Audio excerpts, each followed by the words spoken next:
தேவனுடைய நாமத்திற்கு மகிமை உண்டாவதாக. உங்கள் யாவருக்கும் நம்முடைய ஆண்டவரும் இரட்சகருமாயிருக்கிற இயேசு கிறிஸ்துவின் நாமத்தினாலே அன்பின் வாழ்த்துக்களையும் ஸ்தோத்திரங்களையும் தெரிவித்துக் கொள்கிறோம். தேவன் தம்முடைய மாறாத கிருபையினாலே இந்த மார்ச் மாதம் 15 நாட்கள் ஆச்சரியமாய், அதிசயமாய், அற்புதமாய் நம்மை பாதுகாத்து இந்த 16ஆம் தேதியை காண செய்த தேவனை நன்றியோடு கூட ஸ்தோத்திரிக்கிறேன். தேவனுடைய இரக்கங்கள், தேவனுடைய கிருபைகள் எவ்வளவு அருமையானது, எவ்வளவு ஆச்சரியமானது. சுகமாய், பலமாய், அற்புதமாய் உங்களை என்னை நடத்தி வந்தாரே, அந்த அன்பு தேவனை நன்றியுள்ள இதயத்தோடு கொஞ்ச நேரம் ஸ்தோத்தரிக்கலாமா? உங்களுக்கு எனக்கும் கர்த்தர் கடந்த வாரமெல்லாம் ஆச்சரியமானவராய், அதிசயமானவராய், அற்புதமானவராய் நம்மோடு கூட இருந்து நம்மை நடத்தினாரே. அந்த அன்பை நினைத்து ஆண்டவருக்கு நாம் நன்றி சொல்வோமே. ஸ்தோத்திரம், ஸ்தோத்திரம். காத்தவரே, காண்பவரே, பாதுகாத்தவரே, உமக்கு நன்றி, நன்றி ராஜா, உமக்கு நன்றி, உமக்கு ஸ்தோத்திரம், ஸ்தோத்திரம். இந்த நாட்களிலே நாம் நீதிமொழிகளின் புஸ்தகம் 14ஆம் அதிகாரம் 11வது வசனத்தை தியானித்துக் கொண்டிருக்கிறோம். Proverbs chapter 14 verse 11. துன்மார்க்கனுடைய வீடு அழியும், செம்மையானவருடைய கூடாரமோ செழிக்கும். செம்மையானவனுடைய கூடாரம் செழிக்கும். செம்மையானவர்கள் அவருடைய கூடாரம் செழிப்புள்ளதாய் மாறும் என்பதை குறித்து கடந்த நாட்களிலே நாம் தியானித்துக் கொண்டிருக்கிறோம்.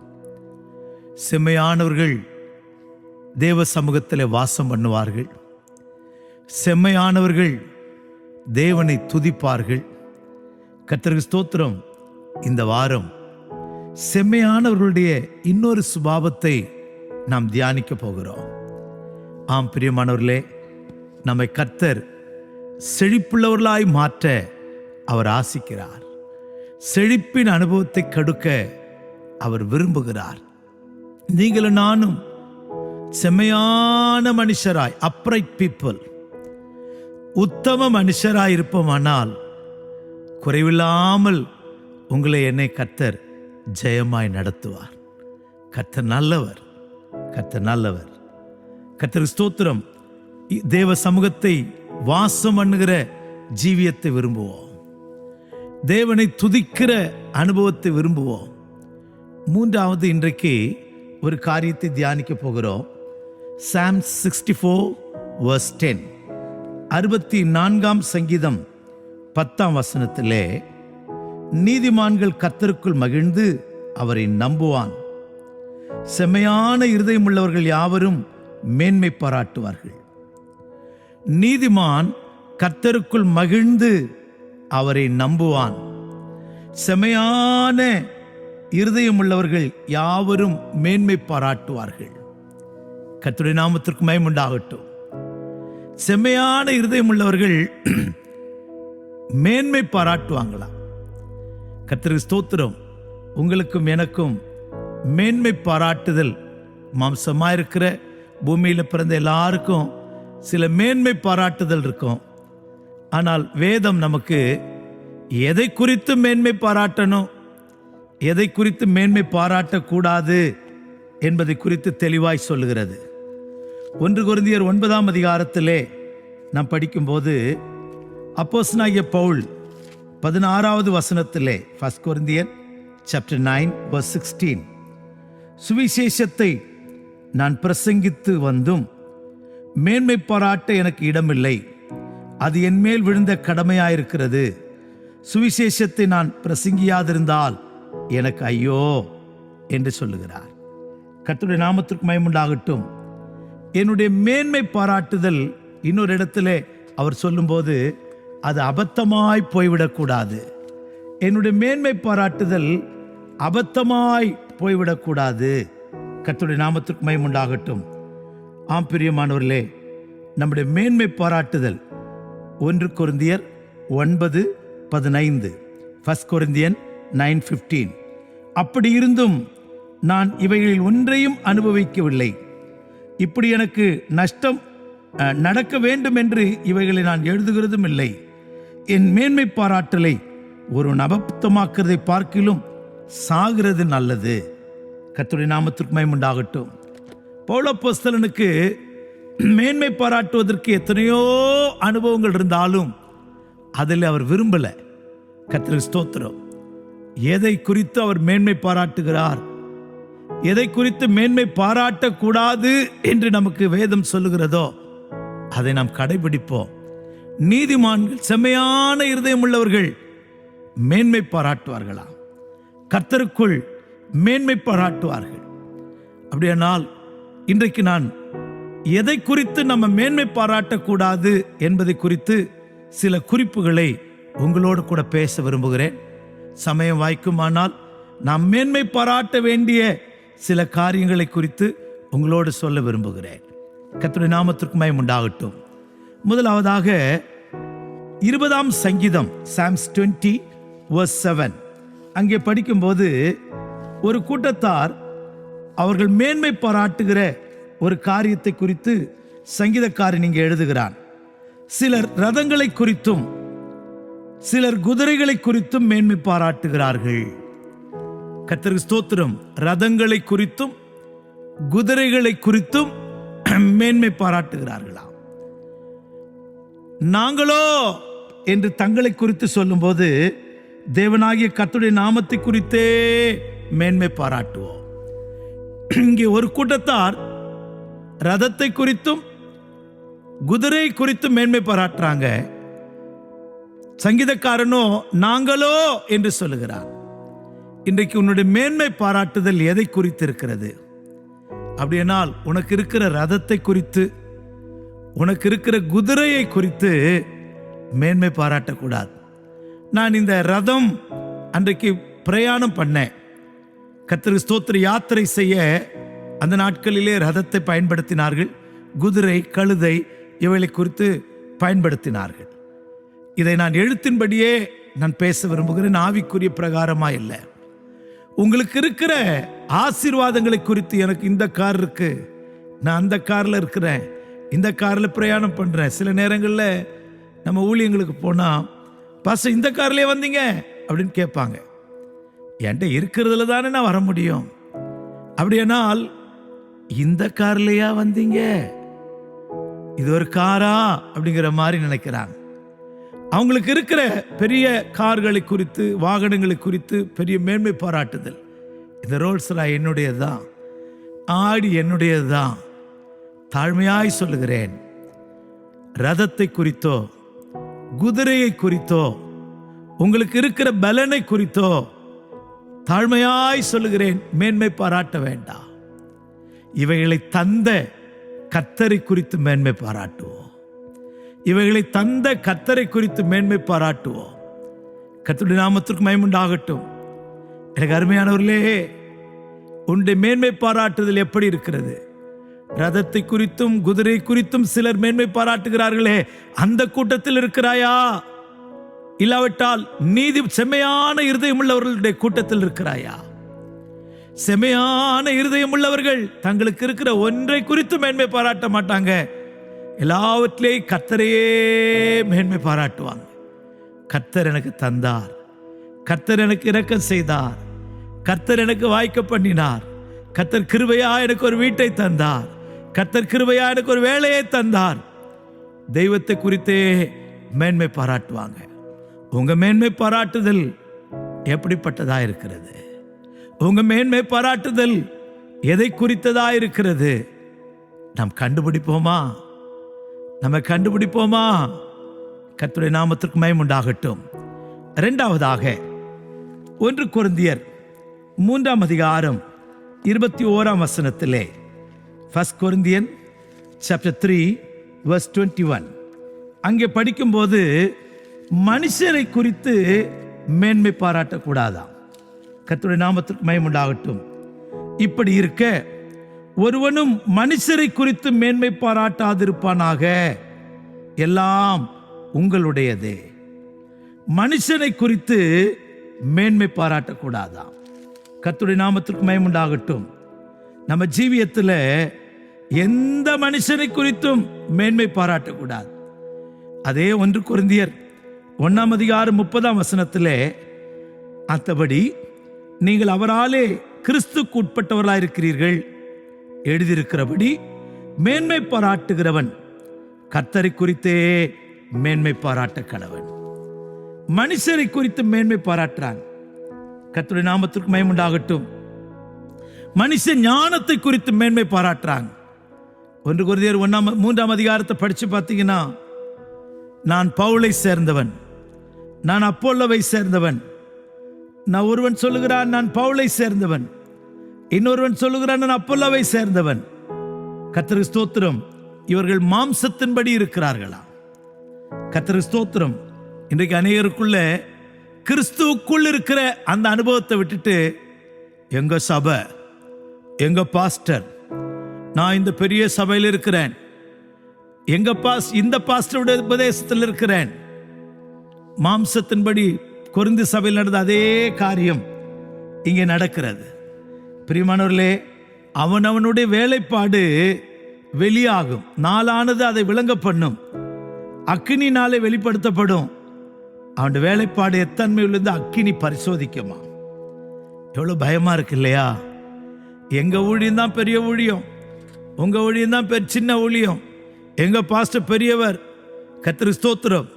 இதே பிரச்சனை சபை குறித்து, ஊழியக்காரனை குறித்து, எனக்கு அவரை தெரியும் இவரை தெரியும், இந்த மனுஷனை குறித்தே மனிதன் மேன்மை பாராட்டி கொண்டிருக்கிறான். நாம் தேவனுடைய ஆலயம். எந்த சபையில் இருந்தாலும் நீ தேவனுடைய ஆலயமா இருக்கிறார் வெளிப்பாடு போயிற்று. தன்னைத்தானே வஞ்சியாதிருப்பானாக.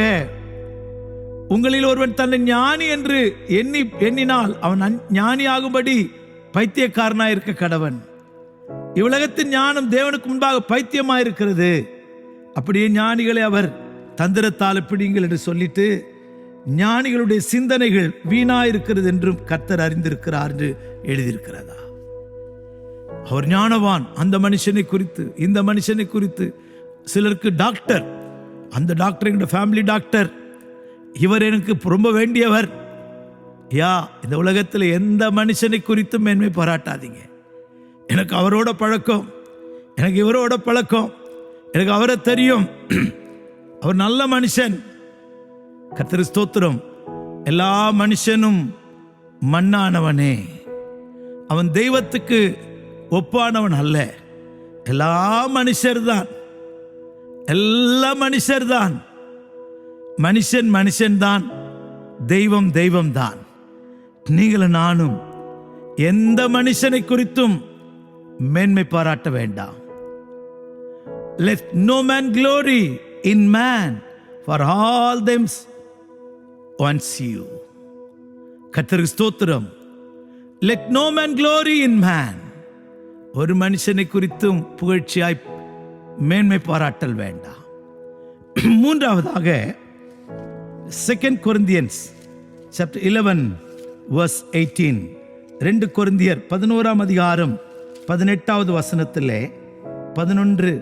11-18 படிக்கும்போது, கர்த்தருக்கு ஸ்தோத்திரம், அநேகர் மாம்சத்திற்கு ஏற்றபடி மேன்மை பாராட்டிக் கொள்கையில் நானும் மேன்மை பாராட்டுவேன். அநேகர் என்ன செய்யறாங்கன்னா, மாம்சத்துக்கு ஏற்றபடி மேன்மை பாராட்டுறாங்களாம். அதைதான் 19 பவுல் சொல்லுகிறார். நீங்கள் புத்தியுள்ளவர்களாய் இருந்து புத்தி இல்லாதவர்களை சந்தோஷமாய் சகித்தீர்களே. கர்த்தருக்கு ஸ்தோத்திரம். 22 சொல்லுகிறார், அவர்கள் எபிரேயரா, நானும் எபிரேயன். அவர்கள் இஸ்ரவேலரா, நானும் இஸ்ரவேலன். அவர்கள் ஆபிரகாமின் சந்ததியா, நானும் ஆபிரகாமின் சந்ததி.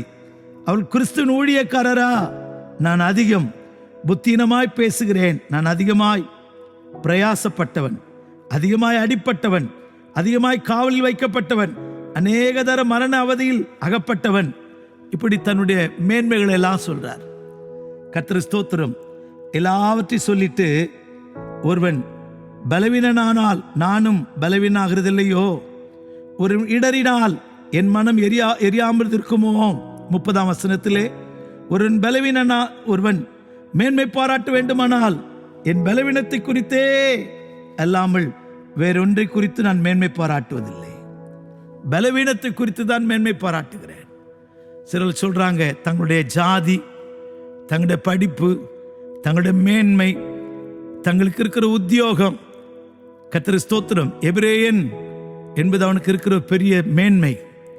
இஸ்ரவேலன் அது அவனுக்கு ஒரு பெரிய ஆசீர்வாதம்.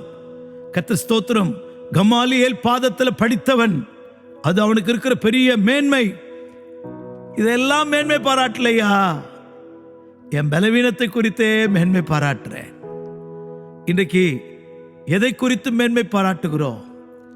நம்முடைய இருக்கிற மேன்மைகளை குறித்து, இந்த உலகத்தில் இருக்கிற ஆஸ்திகளை குறித்து, இந்த உலகத்தில் இருக்கிற ஸ்தான மானங்களை குறித்து, இந்த உலகத்தில் இருக்கிற பொசிஷன்ஸை குறித்து மேன்மை பாராட்டி இருப்போம்னா தாழ்த்துவோம்.